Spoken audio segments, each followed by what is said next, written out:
Panel 3 is called Decriminalizing Domestic Violence. Investing in people who cause harm is investing in survivors. And that will be moderated by Tamaris Princey, Director of the Westchester Abusive Partner Intervention Program.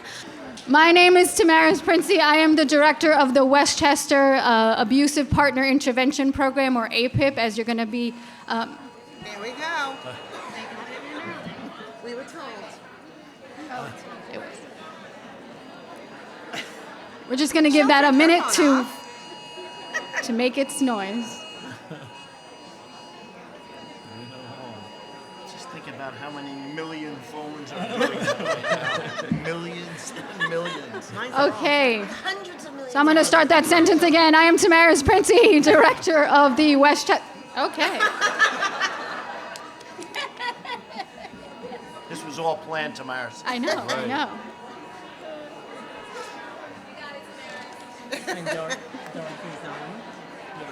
One more time?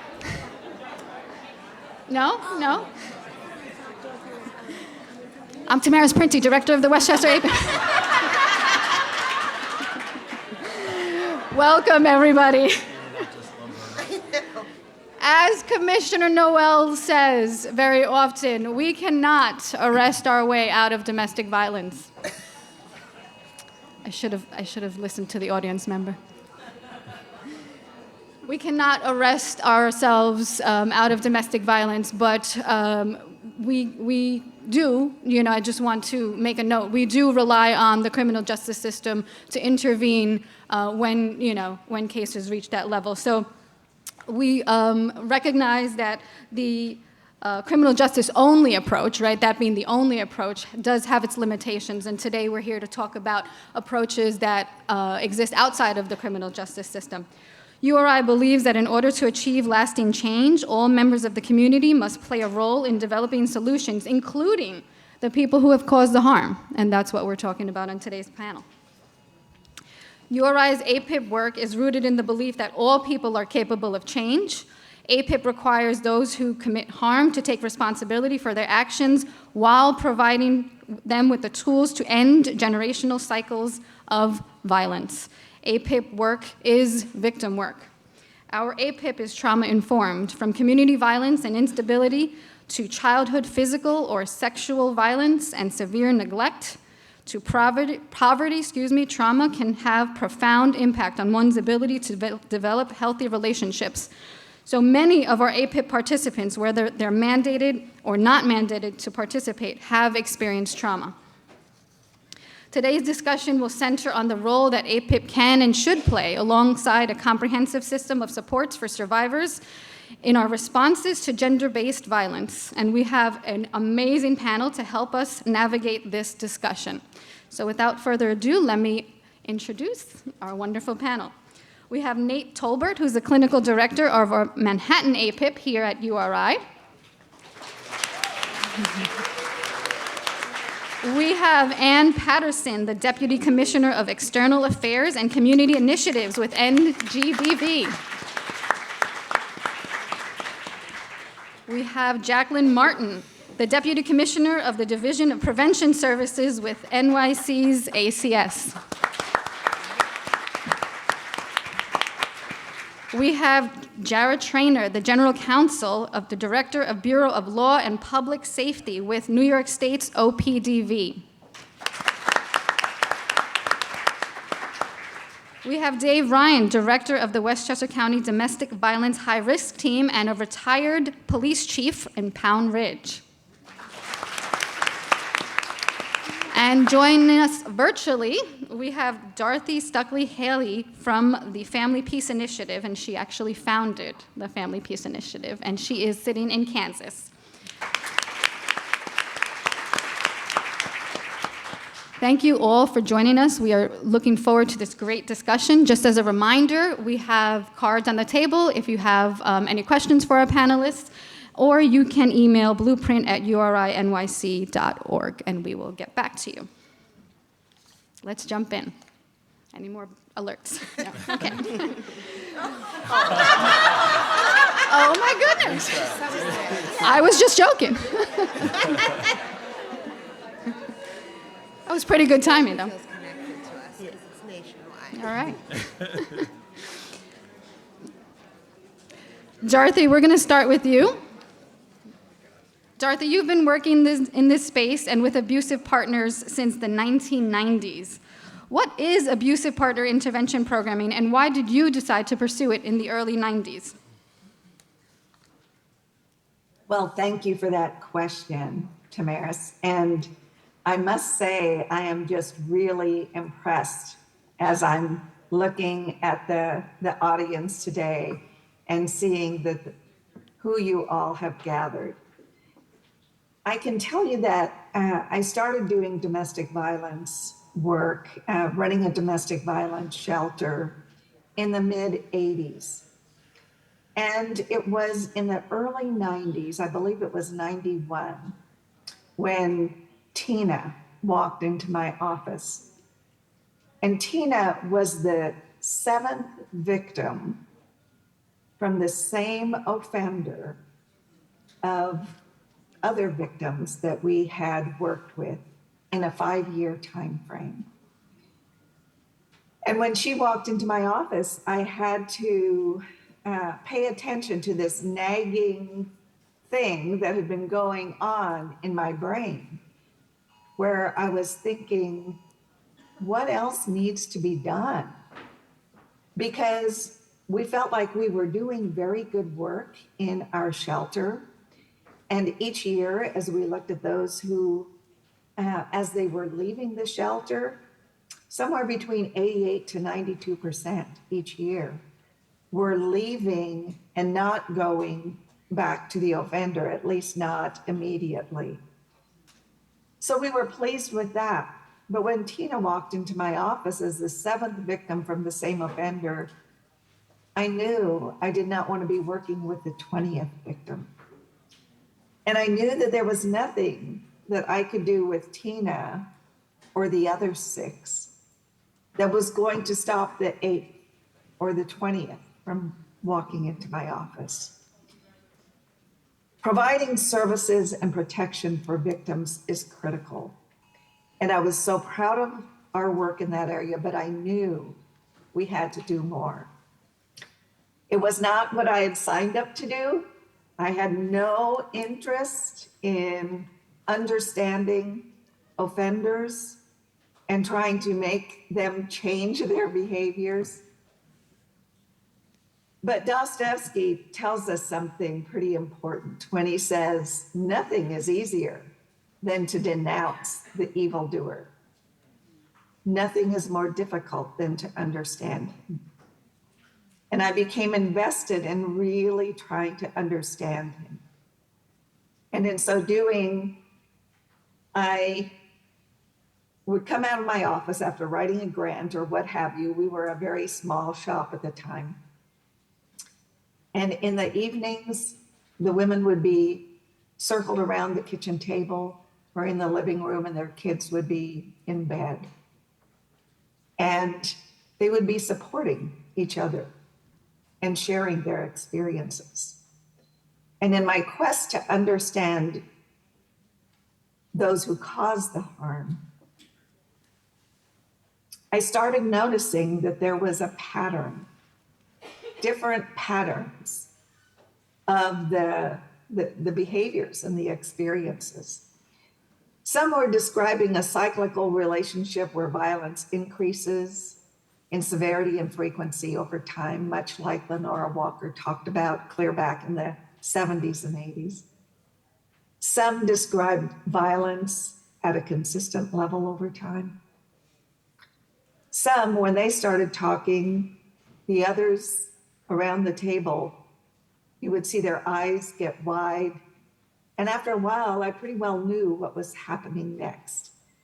That this person would sooner or later burst out and talk about some of the most horrific sadism and torture that the other women around that table knew, even if they had been strangled, even if they had had broken bones and almost lost their life. They knew that they would never experience what this victim was experiencing. Some talked about the abuse as an extension of some other problem, whether it was mental illness, drug alcohol abuse, a head injury. And some talked about the abuse as this person's violence was really because they believed they had every right to be violent if their partner failed to please them.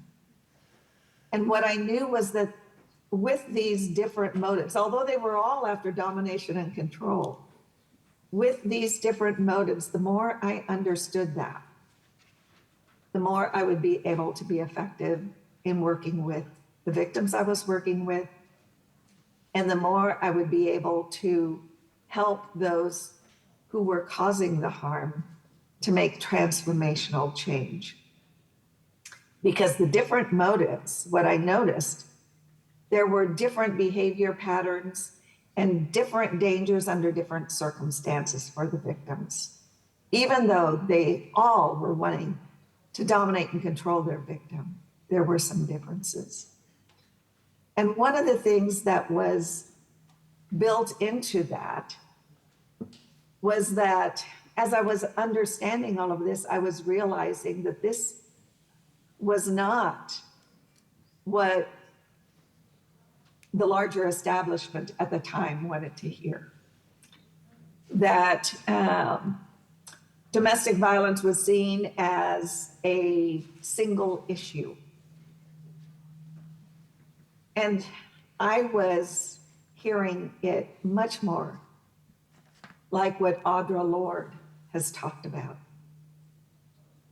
Audre Lorde, as an activist, was talking about domestic violence and the problems that we face in a different way.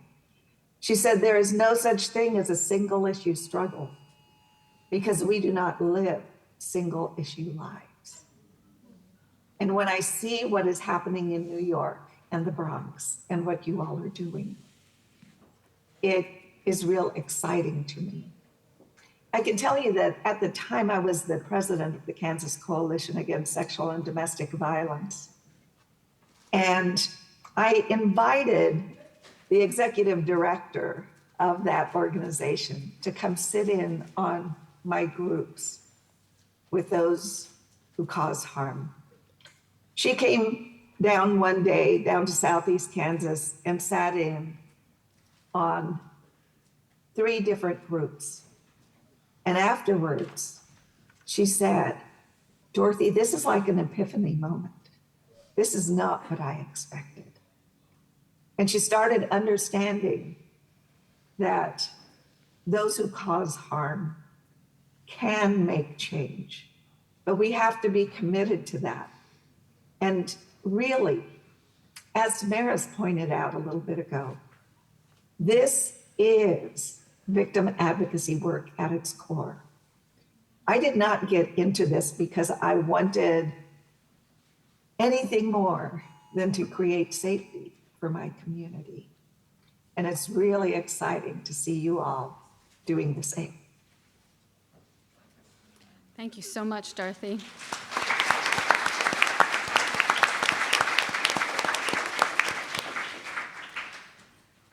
Nate, as URI's Director of Manhattan APIPs, can you talk to us a little bit about what this program feels like when you're in the room? If somebody were to enroll, what could they expect?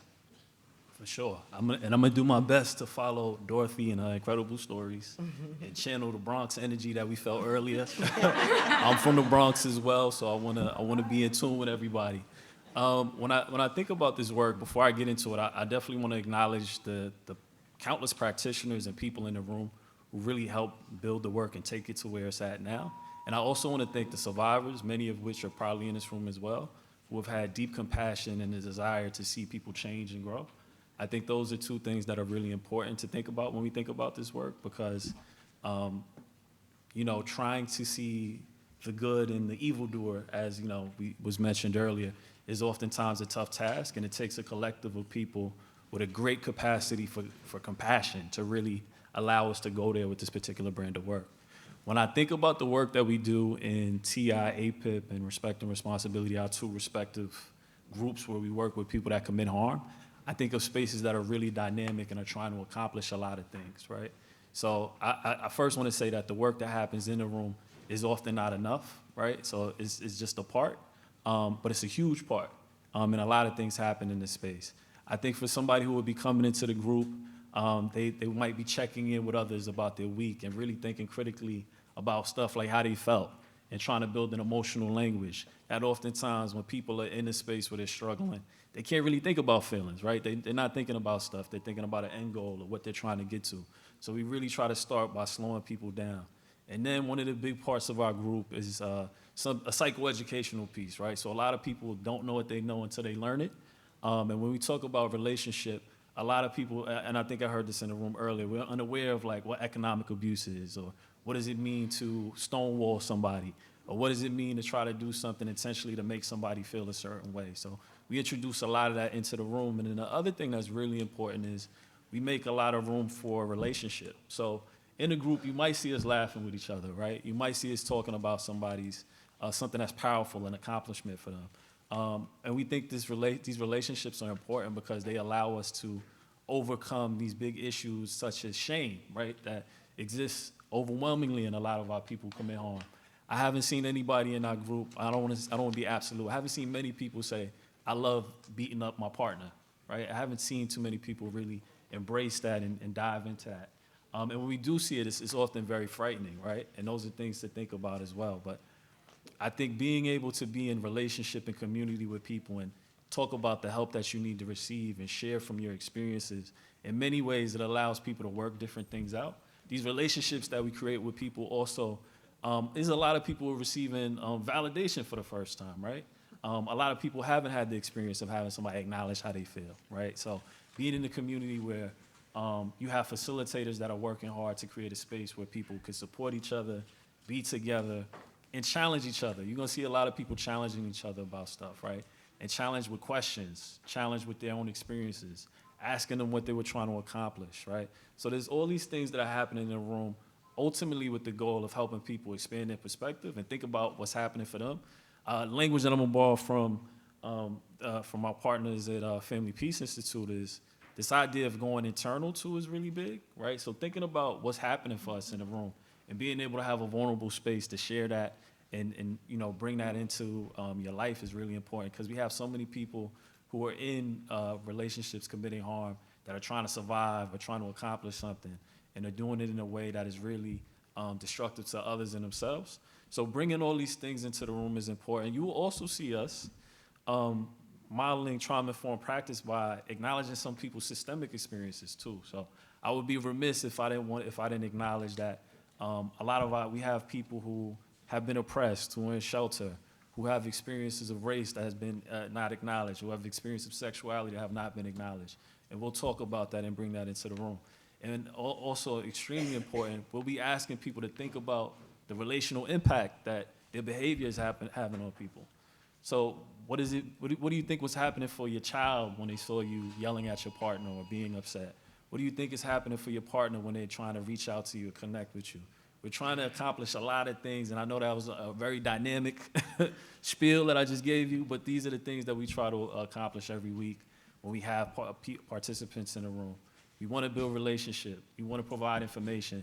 We want to give them opportunities to practice being in relationship in a different way and bring some of their experiences into the room so we can support each other all together to be different and really try things different and push ourselves to grow.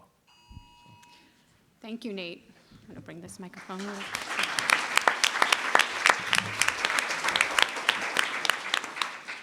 The next question is to you, Nate and Dorothy. Nate, you mentioned trauma-informed practices. I think while we all may know what that means in our individual spaces and where we work, what does that mean in the APIP space?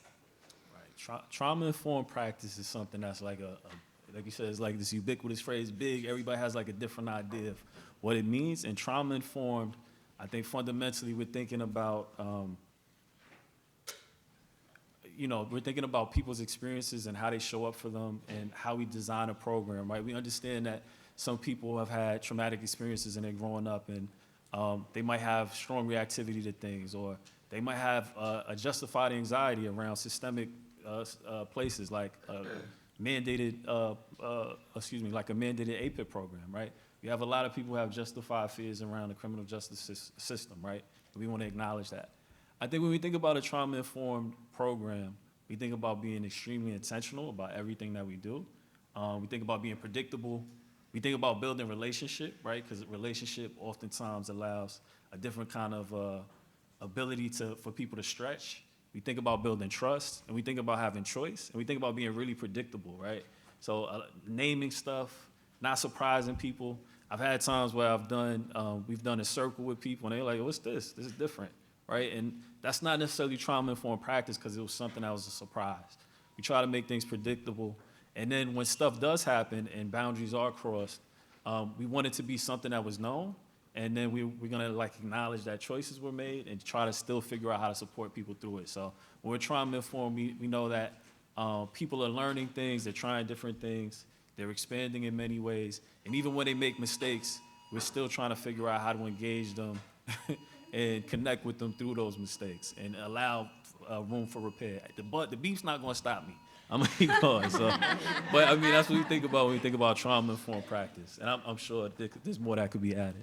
Thank you, Nate. Dorothy, you had described an amazing. You had described an amazing analogy with regards to recipes. Can you share that with us?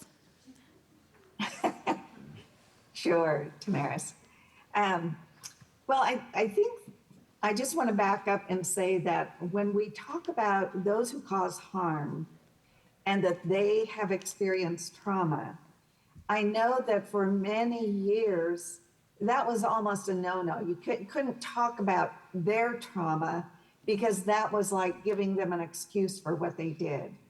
And I just want to make it clear that there are many who have experienced horrific trauma who are not violent to their partner. So we know that we do not want to be just giving them an excuse for their behavior. By no means. Actually, it's giving another responsibility to them to heal. So when we look at, do those who have caused harm, how does that fit with trauma? I think of it very much like, I don't know how many of you are cake bakers, but if you are, chances are that when you're baking a cake, one of the first ingredients that comes out on your counter is flour. Now, I know there are chocolate torts and there are oatmeal cakes and all of that, but for the vast majority of cakes, one of the main core ingredients is flour. And when I think about those who cause harm, if I was going to create an individual who causes harm, the first ingredient that I would throw into that bowl is trauma. Alice Miller talks about that she has never met an offender who didn't have horrific things happen to him before he became the offender. And I have to say that if we give ourselves license to look at that, if we can open our eyes from just seeing them as the evildoer, one of the first things we'll notice is the trauma. So having them work, as Nate said, in a way with connection and relationship, which all the research shows is the most important ingredient for creating transformational change, is connection and relationship. We have to be willing to understand them and go there with them. And having a trauma-informed approach means that. It doesn't mean that they aren't accountable for what they have done. They definitely are accountable for what they have done. They also are accountable for healing from the very things that happened to them long before they could do anything about. Just like if we are in an accident and somebody runs their car into us and we have a broken bone, what they do is not going to heal us. We have to take care of that. We have to get the medical help. We have to do what we need. And that's those in our group. They have to be willing to explore and take on the responsibility of healing to make that transformational change. Thank you so much, Dorothy. Thank you, Nate. I got pressure to speed this up in addition to the beeps. And Commissioner Noel and your entire team have been great partners to URI over the years. Moreover, you've been amazing and the very early champions of APIP. Can you help us understand the potential that NGBV sees in investing in APIP? Absolutely. So grateful for you, Tamaris, and all of URI for celebrating the work of our office, but I think the celebration deserves to go to the CBOs, to survivors, and to the people who cause harm. Our office's choice to invest in APIP programming is because we chose to listen. Because we, as an office, believe it's our responsibility to be in service of New Yorkers, and that includes survivors of gender-based violence and people who cause harm. And when you do that deep listening, when you are in conversation with survivors, you will hear consistently a desire for survivors to want to offer something to the person who has harmed them. They recognize the reality that their lives will always be linked with the person who is harming them. They will always be linked by their children, but so much more than that, by the reality that we live in communities, that we're connected by networks, and we're woven together in many, many different ways. So born out of this reality, our office has to be responsive to that. Our office must invest in programming for people who cause harm. New York City is a good place to be at this moment in terms of programming that's available to people who cause harm. My colleague Jacqueline will talk about a safe way forward. We have a robustly funded program for people who cause harm who are involved in the criminal legal system called Dignity and Respect. That's offered by a variety of providers here in New York City. But we also recognize that we need to have programming available to people who cause harm that is voluntary, that is non-mandated. So URI and 2 other providers are hold the Respect and Responsibility program, and in the coming months and years, we hope to be rolling out programming to engage young people who cause harm that will be called Respect First. We offer this programming because we choose to listen to survivors, and it's our responsibility as government to not expand, to not contract options to address gender-based violence, but to be as expansive, as inclusive, as creative as we possibly can be. For far too long, people that looked like me, white feminists, have said what we can offer to survivors of gender-based violence. And typically that has been a criminal legal response to gender-based violence.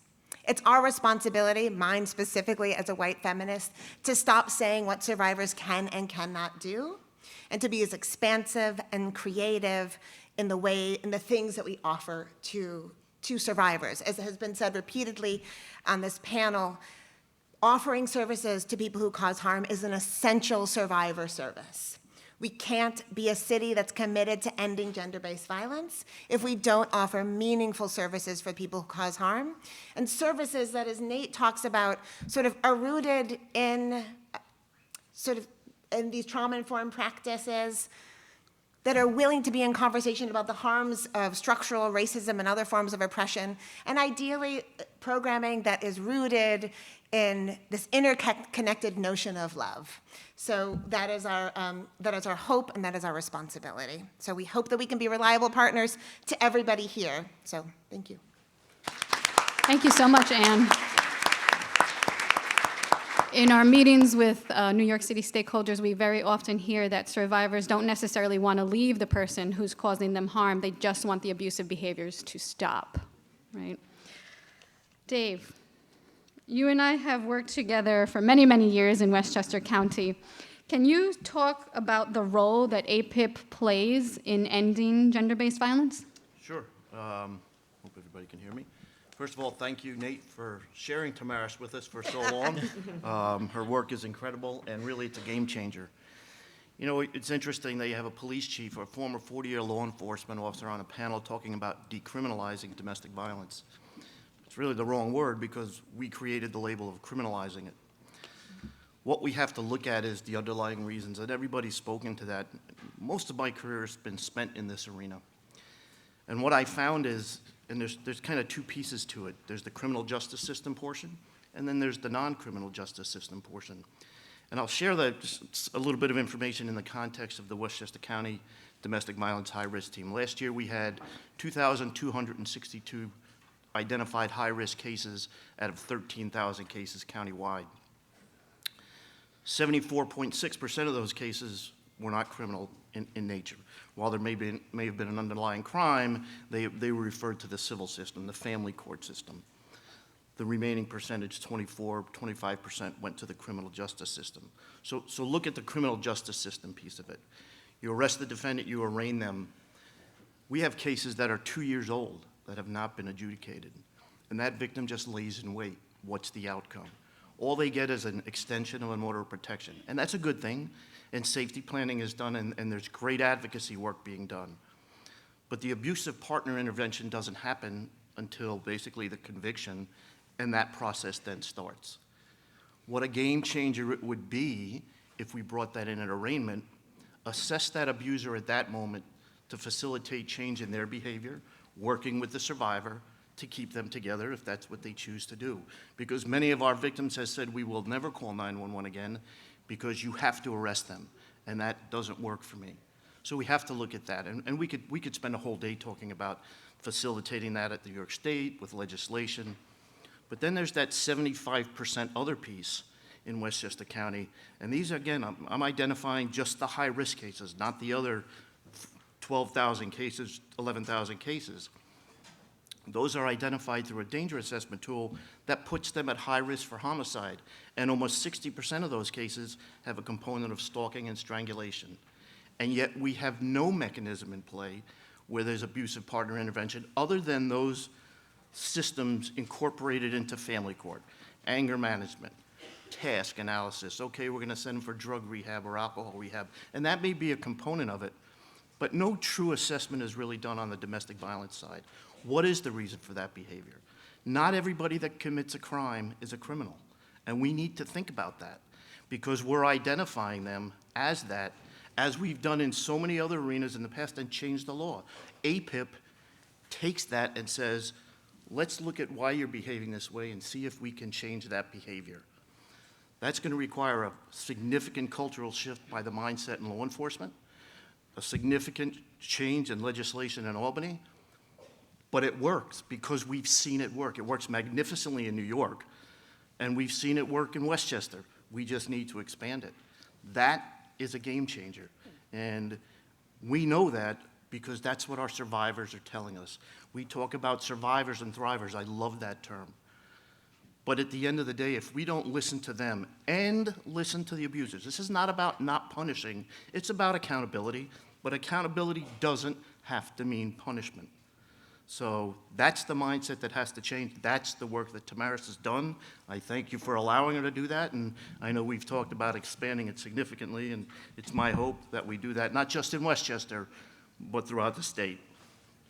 Absolutely. Thank you so much, Dave.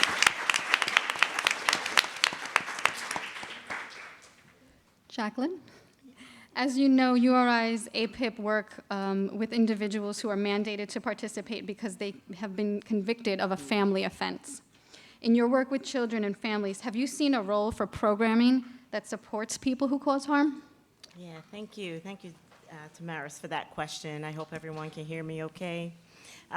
Yes, I will say yes. However, it took us way too long to get to this place here in New York City. And I can say that because, as many of you know, probably about 25 years ago, we had about 50,000 children in foster care. And a lot of that was really about the fact that as we investigated, allegations, many of which included domestic violence allegations and the responsibility of that survivor to make different decisions to protect the children in those homes. Happy to say that right now we have less than 7,000 children in foster care. And I think that's because, yeah, we've recognized that, that we needed to make changes. And we needed to think about, especially in families where domestic violence was really the primary issue, that we could make that difference in terms of how we program, the programming that we pull together and that we offer to children and families. And so, you know, historically, what led to some of the decisions that we make, and I think Dorothy talked about it, patterns. Well, we know that government has patterns, right? And as a government agency, we did. We were primarily, and not that there was anything wrong with us, you know, taking care of and responding to the needs of the children. But I think while we were responding to the needs of the children, we sometimes forgot the needs of the parent.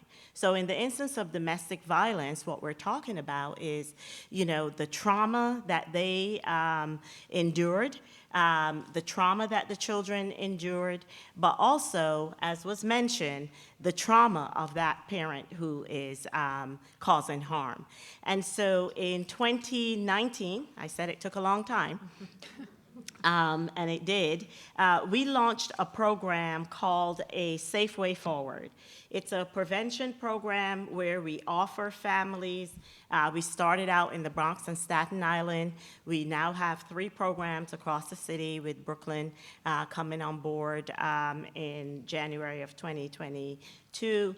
And so we really wanted to work with families impacted by intimate partner violence, and we know that that impact is both for the survivor, for the children, and also for the person causing harm. And so when we began to think about the decisions that we were making, which was mostly, that pattern was where there were allegations of domestic violence, it meant that we were likely going to court to ask for a removal of the person causing harm from that family. That person is in relationship, sometimes they're husbands, they're fathers, you know, but we were asking. That was almost as if it was the only tool that we had, and one, again, where we were prioritizing the safety of the children. And again, that is our responsibility as Children's Services. So we began by talking to a lot of folks across the nation. We wanted to know, could we actually bring a program to Children's Services, to child welfare, where we could, you know, actually think about serving the persons causing harm. And one of the things that we knew we had to do was to talk to the survivors. What was it that they wanted? And what they, for the most part, what we heard was they wanted the offending person, that person causing harm, to stop harming. They wanted them to get help. And the help that we had to offer them was usually a service called anger management. And then we learned that it's more than just controlling anger. It is that these individuals, we needed to understand the underlying causes of the behaviors, the underlying causes that had not been addressed. And so we talked to over 100 national experts. We embarked on over a year of exhaustive research. We talked to everybody that would talk to us, including the survivors. And so we developed our program from the voice of the survivor, that what they wanted to do safely was to co-parent. And so with the survivor's voice driving our determination and our intent on developing this program, we knew that we could and should offer the person causing harm if they were also in agreement with that survivor voice of a desire to co-parent. And not to co-parent because there was an order of protection or that someone had said how frequently they could or could not visit with their children. But that in fact, what we knew, that while ACS was investigating and we had eyes on that home, then we knew that the person causing harm was unlikely to be present. But what about when we left? What about when we walked away? even during, we saw violations of order of protection. Why? Because that survivor really felt that that person causing harm was an important part of that family for various reasons, and we all know, whether it's economics, whether it's finances, whether it's in some way protecting the family, but to keep that bond with the children. And so we partnered with, in collaboration with the mayor's office, to end domestic violence and to end domestic and gender-based violence, because we also recognized that we weren't the experts. We needed to partner with experts, and it was a truly collaborative effort, and continues to be, as both my commissioner, Jess Danhauser, and Commissioner Noel, very committed to us collaborating and continuing to collaborate so that we could strengthen the work that we're doing together. And mostly that's about training for our child welfare practitioners, as well as our nonprofit agencies that contract with us to do this work. So we want for families to stay together when it is safe for all parties to do so. And part of our services is really about ensuring that we're offering the person causing harm, as well as the survivor, therapeutic interventions that are rooted in trauma-informed care. And that's been the basis of our work with these families. And, as I said, and I want to reiterate because I think it's so important, if a survivor does not want to co-parent, we do not force them to. That is fundamental. They must be involved in this planning, and they want to see that. But we also ensure that the survivors have a safety plan, because just in case, they need to make those decisions, we work with them to ensure that they put the right safety plans in place. And so it requires us to work with numerous resource partners across the city. And we do that. We work closely with HRA, with the domestic violence shelters, with, as I said before, other city agencies, but also probably many of you who are in this space. Really a privilege to partner also with our OCFS partners and the programming that they have, and you'll hear more about some of those programs that the state is committed to having us access and be available to us. I'm also going to say that one of the reasons why this approach was important to us, as I said, we had a history of really separating families, separating children, and we wanted to be very purposeful. As you said this morning, that purpose-driven work, we wanted to be purposeful and intentional. We wanted to move away from the most intrusive methods that we have when it was safe for us to do so, and offer hope to families. And so we knew that as a child welfare system, we also had to think about who was mostly impacted when we make these decisions. And we know that it's Black and brown families. And so we wanted to bring this to the child welfare arena, really and truly also as a racial equity response. Because the separation of the families, the Black families, the brown families, was really something that we knew we had to do. The person causing harm needed the opportunity to also work beyond just, as I said before, anger management. I want to leave you with a quote. I think it is so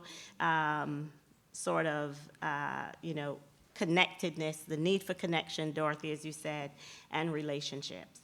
And when we did our initial evaluation on this model, what we heard from one of the persons causing harm, they said, 2 Safe Way Forward staff, and that's the program, A Safe Way Forward, have been like a brother and sister to me, because we've had so many emotional conversations that I feel like these people, I can actually call them part of my family, because they've been there and they haven't thrown me out.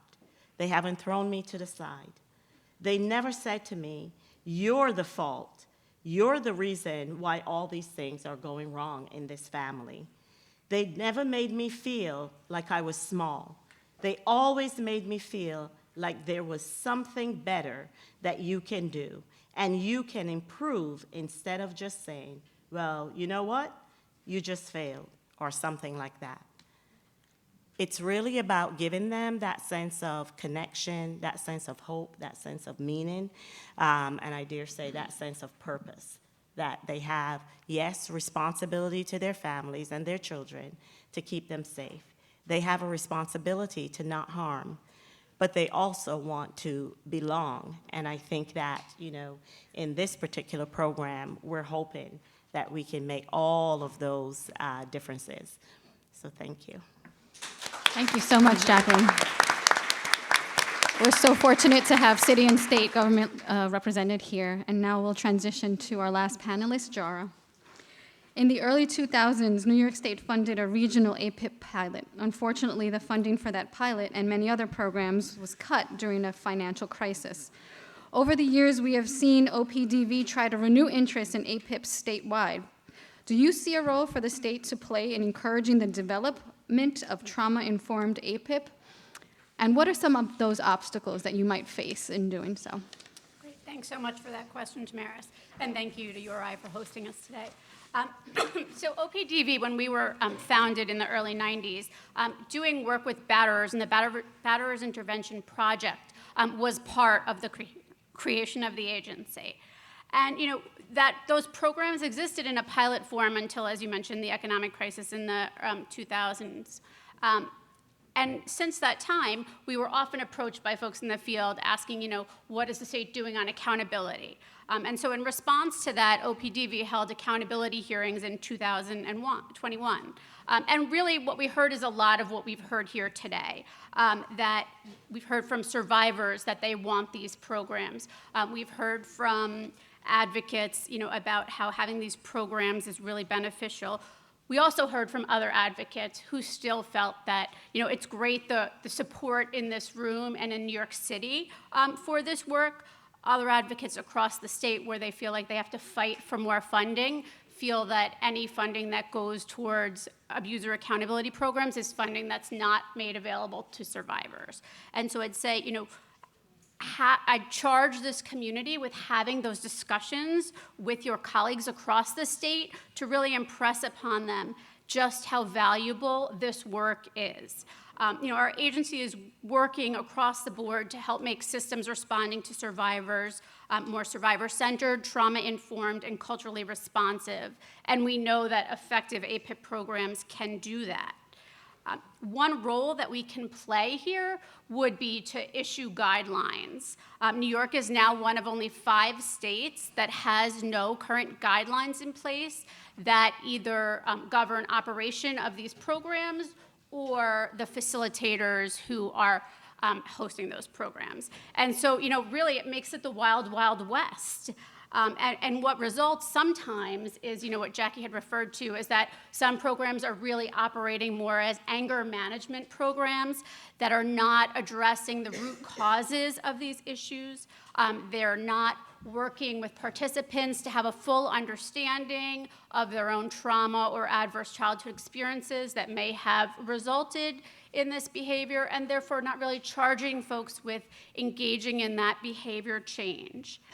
We know APIPs are both a form of criminal justice reform because, they focus on behavioral change instead of incarceration, and that they are also effective means of engaging in secondary prevention for folks to be engaged either as parents or to prevent further harm to future partners. And so the state remains very interested in working with programs across the state to help develop trauma-informed guidelines. We hear from judges in places, because there are no guidelines, some folks might be resistant to make referrals to these programs because they want to make sure they're referring to a quality program. We also hear in other parts of the state, without guidelines, Sometimes participants might forum shop. They might try to go to a program that's virtual only or that only offers 12 weeks. And so really having uniformity across the state would help avoid that type of behavior. Uniformity would also help build the base of evidence of the potential effectiveness of these programs because we would have a wider pool to pull from. And obviously guidelines, are often a foundational thing to have in place when seeking government support for these types of programs. Thank you so much, Jar.